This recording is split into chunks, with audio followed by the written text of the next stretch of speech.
expect me to talk? No, Mr. Bond, I expect you to die.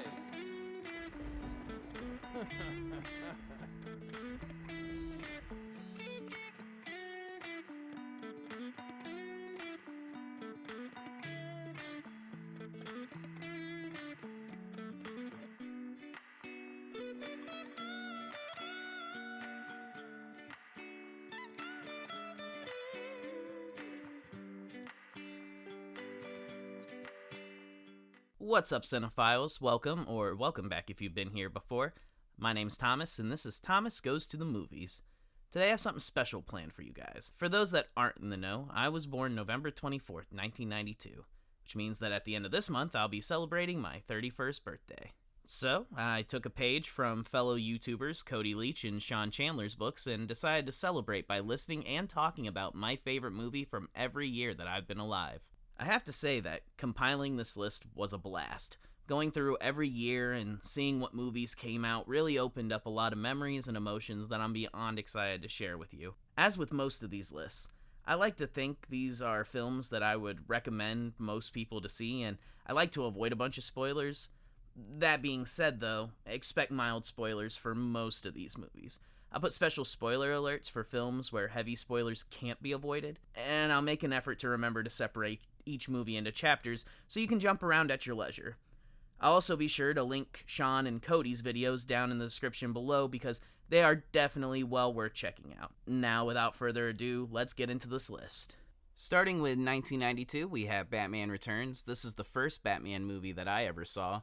I discovered it through a VHS collection that my dad owned that included both of the Burton and Schumacher films. This is hands down my absolute favorite Batman movie. Michael Keaton's always been my favorite Batman actor, and he absolutely kills it here. As the second of Tim Burton's Batman flicks, it's the most Tim Burton-esque Batman movie there is, in my opinion. The gothic architecture and horrific look of some of the characters are definitely drawn from his work on Beetlejuice and Edward Scissorhands. Big ups to Danny DeVito for his horrific portrayal of the Penguin. Still my absolute favorite Batman villain, and this movie has a lot to do with that, so yeah. If you've never seen it before, definitely check out Batman Returns. Moving on to 1993, we have Rudy. This is probably one of the most inspirational films I've ever seen.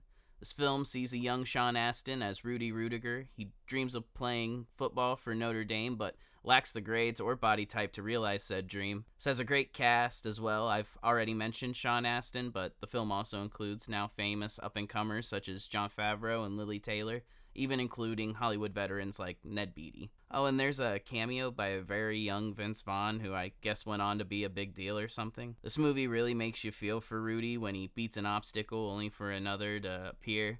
It's a great movie if you want something that makes you feel good and gives you the warm fuzzies inside. Definitely check it out. Next up in 1994, we have Clerks, which is a very important film for me because my dad introduced it to me, and I have a really close relationship with my dad, so anything that I can tie back to my dad movie-wise, you know it's going to be something that's very nostalgic for me.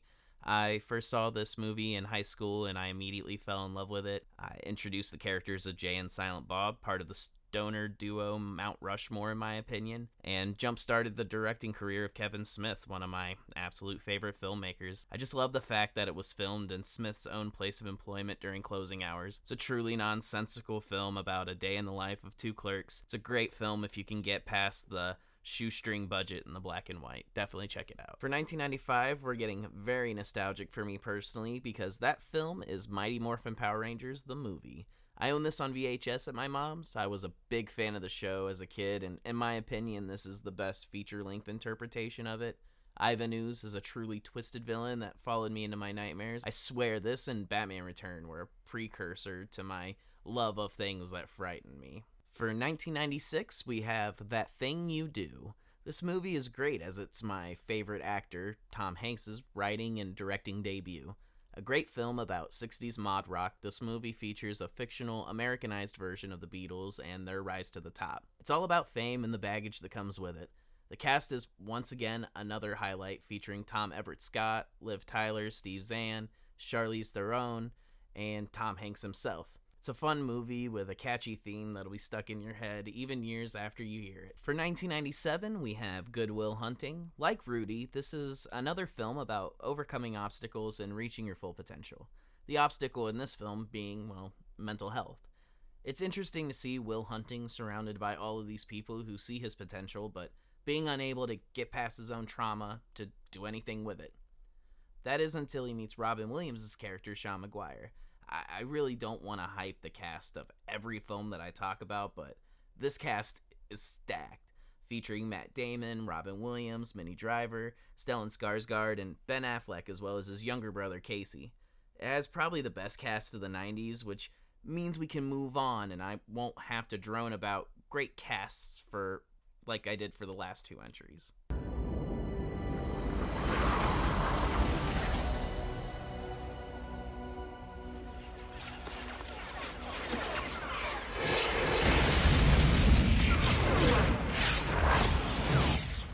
Well, shit. 1998, we have Armageddon.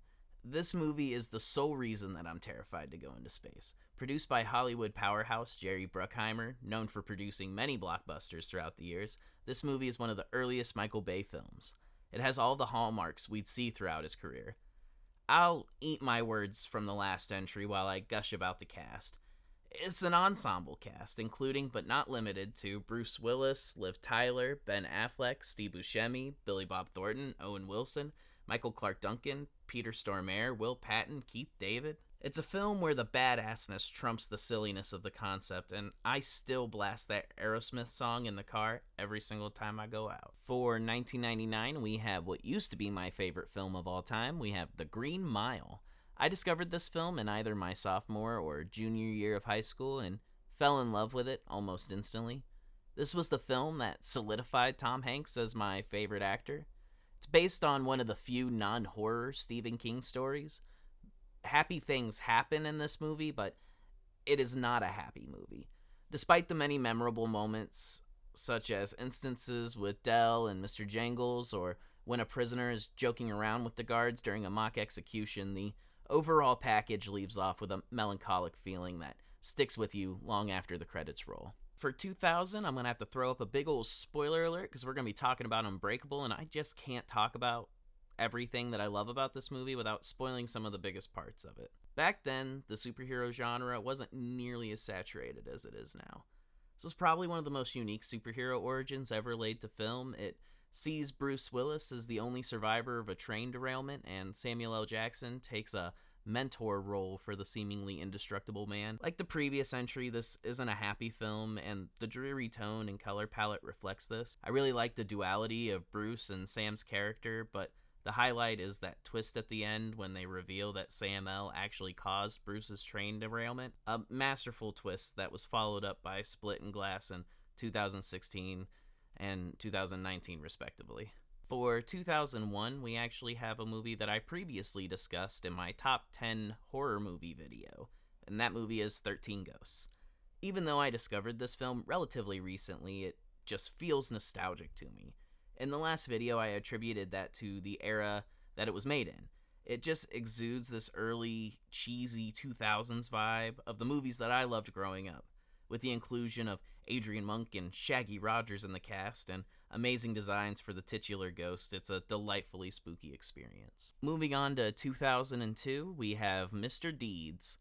Though this isn't my absolute favorite Adam Sandler movie, that without a doubt goes to Reign Over Me, this would most definitely be in my top 5. This is a fun, fish-out-of-water story as small-town nice guy Longfellow Deeds inherits billions and moves to New York. The pairing of Adam Sandler and Winona Ryder is an interesting one for sure, and I love John Turturro as the butler, Emilio. May not be everyone's cup of tea, but I love it. For 2003, we have Lord of the Rings, The Return of the King. This is the concluding chapter of Peter Jackson's epic Lord of the Rings trilogy. Being my favorite entry in the series, I would have been remiss had I not included it. This entire trilogy, in my opinion, is a miracle. The fact that Peter Jackson was able to convince New Line to film all 3 of these at the exact same time and then release them back to back to back, and without dropping in quality, is nothing short of a miracle. There's a reason that it won every Oscar that it was nominated for, and Seeing this on the big screen with my dad is hands down one of my all-time favorite movie memories. For 2004, we're going to take another nostalgic walk through my childhood with National Treasure. Growing up, I've always been a huge fan of history, specifically the history of the United States. Here we have a film that was seemingly right up my alley, and after a recent rewatch, I'm happy to say that that is still the case. We see Nicolas Cage as Ben Gates on a generations-long treasure hunt through history. I really like that despite it being a treasure hunting movie, it takes the time to adapt and literally become a heist film for a good 40 minutes of the film. Seriously, it's a really intense part of the movie where Nicolas Cage's character is forced to steal the Declaration of Independence to keep it safe from Sean Bean's character. Yeah, Sean Bean playing the villain. Tell me you haven't seen that before. Along with Nicolas Cage and Sean Bean, the cast also includes Justin Bartha, who will eventually make a reappearance on this list, and arguably his most famous role of all time, along with Tarantino veterans such as Diane Kruger and Harvey Keitel. This is a great film. Definitely check it out if you haven't. For 2005, we have Star Wars Episode 3, Revenge of the Sith. In case it wasn't already apparent, I was a prequel baby. Because of that, I have a lot of nostalgia for the prequel trilogy. That's not to say I don't have the same feeling for the originals. My earliest movie theater memory is my dad taking me to see the originals when they were re-released back in '96, for crying out loud. However, nothing will ever replace seeing these brand new Star Wars movies, seeing the training of Anakin Skywalker and his eventual fall to the dark side. Despite the fact that Attack of the Clones is probably my least favorite Star Wars movie by far, Revenge ties it all up in a nice, depressing bow. For 2006, I decided to go with The Prestige. This movie genuinely changed my life. For context, this was the first Christopher Nolan non-Batman movie that I ever saw. I discovered it maybe like 4 or 5 years after it came out. I saw a trailer for it on another DVD that I had, and I found it on DVD not long after that. I snagged that shit, watched it, and never looked back. This period drama featuring the rivalry between two magicians played by Christian Bale and Hugh Jackman is a roller coaster from beginning to end. That's all I want to say on that, as I really don't want to spoil it. Definitely check this one out. If you don't watch any other movie, except for like one of them, this is the one I would recommend personally you watch. For 2007, we have Harry Potter and the Order of the Phoenix. In my opinion, this is the Harry Potter film where the stakes really shoot up. Most people would probably say that would be Goblet, but for me, it's this one. There's a dark force looming around Harry, both literally and metaphorically. On the metaphorical side, you have the looming presence of Voldemort. Despite his return, Voldemort is very much still in the shadows, only showing up in the recesses of Harry's mind. Due to this, Harry is mostly surrounded by people that don't believe him, and you really feel for the young wizard. The chemistry of the main three is as solid as ever. You can really tell that these kids grew up together on these sets making these movies. This also included the best performance given by Gary Oldman in the whole series, in my opinion. Definitely my favorite Harry Potter movie. For 2008, I went with Saw 5. This is a very important franchise for me. It was the first horror series that I fell in love with, and this was the first Saw movie that I got to see in theaters. I saw it with my dad, and it became a tradition for us ever since. This is a great cat and mouse story where Hoffman finally takes center stage. My favorite scene is most definitely the face-off between Hoffman and John. It feels super intense every second of it. I'm also a huge fan service junkie, so I go nuts over all the callbacks to the previous films. Saw may not be everyone's cup of tea, but it's definitely an important one for me. 2009, we have The Hangover. Back when this movie came out, it was hands down the funniest movie that I'd ever seen. A lot of my comedy reflects that in my adult life. It also brought Bradley Cooper and Ed Helm into the limelight. And that's not even mentioning how it skyrocketed the career of Zach Galifianakis. Justin Bartha makes a return to this list as well. Just seeing the wild these guys get into during their drug-induced evening in Vegas is enough to keep you in stitches until the very end.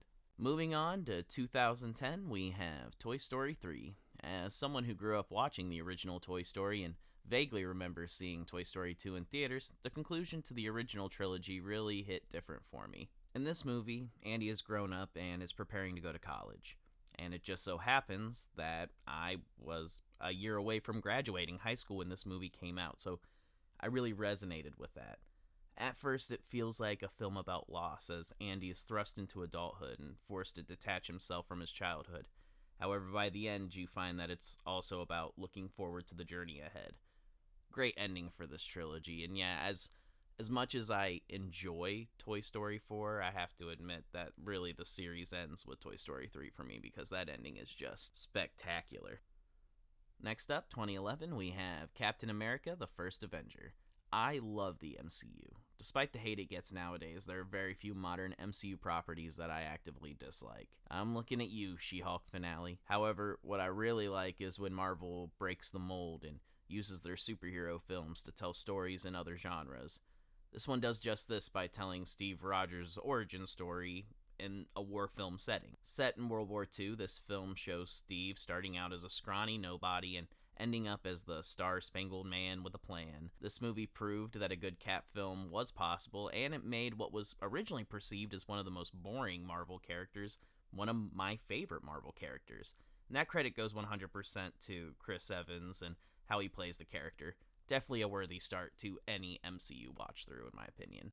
2012, we have The Avengers, the superhero event of a lifetime. I will never forget the build up to seeing this movie. At this point in time, I had just graduated high school, was working a late night job, and trying to go to college. I hadn't had a chance to see any of the films that preceded it. When that first trailer dropped, however, my hype for this movie went through the roof. I went out one night late after work and I picked up every MCU film at that point and I binged. By the end of the week, I was ready. I went to see this after school with some friends and I never looked back. I haven't missed an MCU premiere ever since. 2013, we have The Hangover Part 3. I've always felt that this movie always got a lot of unnecessary hate. I think it has something to do with the bad taste people had with Part 2, but I never understood that either. As far as I'm concerned, these movies just got better each time. The first one is a masterpiece. The second one is the first one done better, in my opinion. And this one broke the mold by dropping the full-on comedy and making it an action comedy with a lot of heart at the end. If you haven't seen this film in a while, do yourself a favor and check it out. 2014, we have Night at the Museum: Secret of the Tomb. When the original Night at the Museum came out, it was my favorite movie at that time. And like the Hangover trilogy, I think this series gets even better the farther they went. Starring series regulars Ben Stiller, Robin Williams, Owen Wilson, Rami Malek, and Steve Coogan. The Night at the Museum lineup adds Rebel Wilson and Ben Kingsley to its ranks. On a sadder note, this was one of the final movies to feature Robin Williams, who was the first real icon of my childhood to pass away. As the film ends, and as Larry says goodbye to Teddy, it genuinely feels like it's giving the audience one last chance to say goodbye to Robin, which I thought was a really nice touch. It's a really beautiful film. You should definitely check it out. 2015, we have The Hateful Eight. While I love every film that Quentin Tarantino has made thus far, I think he's at his best when he's making period films. Ever since Inglourious Basterds' release in 2009, they've even become a norm for him, it seems. If I had to take a guess, though, I'd say his favorite genre to tackle is probably the Western. And out of the two he's made, this one takes the cake. Tarantino serves up his subtly comedic dialogue executed to perfection by a great collection of Tarantino alums. You joined the war to keep in chains. I joined the war to kill white Southern crackers. That means killing them any way I can. Shoot them, stab them, drown them, burn them, drop a big old rock on the head. I just love this story of 8 strangers being stuck in a cabin during a blizzard. You are in the same situation as said characters. You don't know these people, you don't know who to trust, and it plays out brilliantly right through the very end. 2016, we have Rogue One, a Star Wars story. I genuinely thought these Star Wars side stories were a really neat concept. I even enjoyed Solo as the fandom was slowly choking the life out of it. However, there's no denying that Rogue One was a very worthy opener to the side films. Telling the story of the group that stole the Death Star plans and kickstarted the original trilogy, this film recreates the look and feel of the originals to perfection. They even resurrected Peter Cushing and de-aged Carrie Fisher just for the occasion. It's a fun Star Wars pit stop I find myself coming back to this day still. 2017, we have It. Here we have another film from the Top Horror Video. I'll be honest, most of my love for this movie comes specifically from Bill Skarsgård and what he did for the Pennywise character. I know that I'm in the minority here, but I never found Tim Curry's portrayal of Pennywise all that scary. Bill's interpretation, however, completely changes that, completely blows it out of the water for me.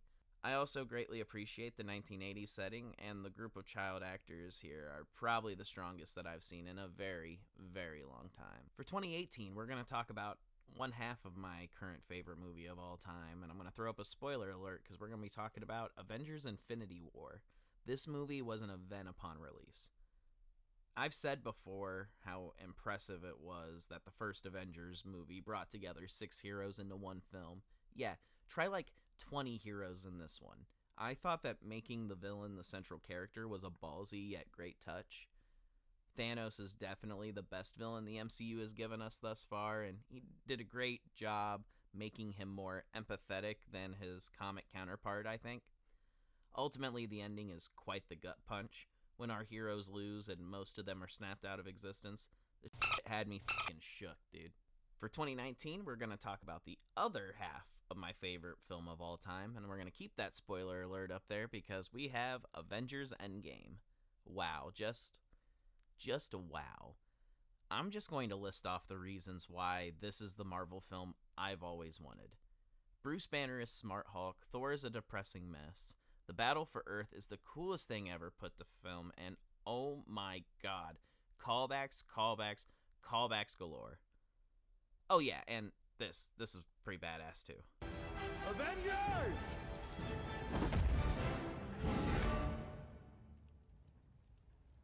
Assemble.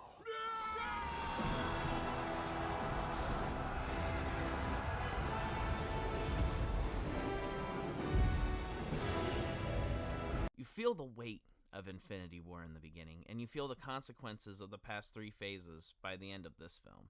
Consequences that were explored in Phase 4. Check out this video for more details on that. For 2020, I put Onward. This was the last movie I saw in theaters before lockdown, and I'm so glad that I got to see it when I did. Tom Holland and Chris Pratt play 2 brothers who go on an adventure to bring their late father back for 24 hours. Obviously, the father aspect is what hits me the hardest here. I'm fortunate enough to still have my dad in my life, so obviously I don't know what him being gone would feel like, and I hope I don't for a very long time. One thing I do know, however, is I would most definitely go on a perilous journey to bring him back, even for a day. I also love the modern aspects mixed with the fantasy setting. Really cool movie, definitely worth checking out. 2021, we have No Time to Die. The wait for this movie was excruciating for Bond fans all across the globe. Apparently, finally experiencing this movie was also excruciating to Bond fans all across the globe. Seriously, I don't think I've seen a more divisive film in the series. I, however, loved the experience from beginning to end. I genuinely don't know what fans hate about this film. Maybe it's the ending, maybe it's the fact that the film is more about Bond's relationship with Madeline and her past, but it's most likely the ending that divides fans. I saw this to be the most inventive that the series has been in a while, and I love it for it. Probably, I don't know if I'd say it's my favorite, but it's definitely in my top 5. 2022, and no one's going to be the least bit surprised on this if they saw my tier list video from earlier this year, we have The Menu. This video dropped out of nowhere. From the moment that I happened upon the very first teaser, I was hooked. I needed to see this movie. My wife and I saw it on our anniversary, and it's safe to say it blew both of us away. The whole concept of this group of people being stuck on this island at the mercy of a vengeful chef is a very suspenseful experience. The film being sectioned off and served as courses of a fancy dinner was also a very nice touch. I really appreciated that. Last but certainly not least, we have 2023. And for that, I'm fairly confident that my favorite movie for this year is going to end up being Guardians of the Galaxy Volume 3. This movie kicks ass. James Gunn built something amazing with this trilogy. Once again, we have another one of those few instances where each film just gets better than the last. And this particular film amounts to what is probably the best Marvel film since No Way Home. We get to see our favorite intergalactic heroes join forces one more time in an epic story that puts my favorite Guardian, Rocket Raccoon, in the spotlight. They even have a god-tier villain in the High Evolutionary, and it's a solid ending for the Guardians as we've known them for the past decade. I really tried to limit the amount of MCU on this list, but it's hard to deny that Guardians of the Galaxy 3 is my favorite film of 2023. And there you have it. Those were my favorite movies from every year that I've been alive. I'm not saying they're the best movies or the masterpieces of those years, but they are the films that are the most important to me personally. That being said, be sure to comment down below and tell me how wrong I am by listing some of your favorite movies from the years that you've been alive. I'm happy to potentially discover a new favorite. Thanks for watching. If you liked what you saw, please be sure to like or dislike if you didn't. I have some short reviews lined up, but this will probably be my last long-form video of 2023 while I flesh out some video essays that I want to make and prepare the tier list for January's video. I just want to take the time and thank everyone who gave my channel the time of day this year. I appreciate all 88 people who've chosen to join me on this venture in my life. I also hope that if you are new, that you will consider subscribing to see where this journey takes me in the coming years. Thanks again, Cinephiles. See you in 2024, and until then, may the Force be with you.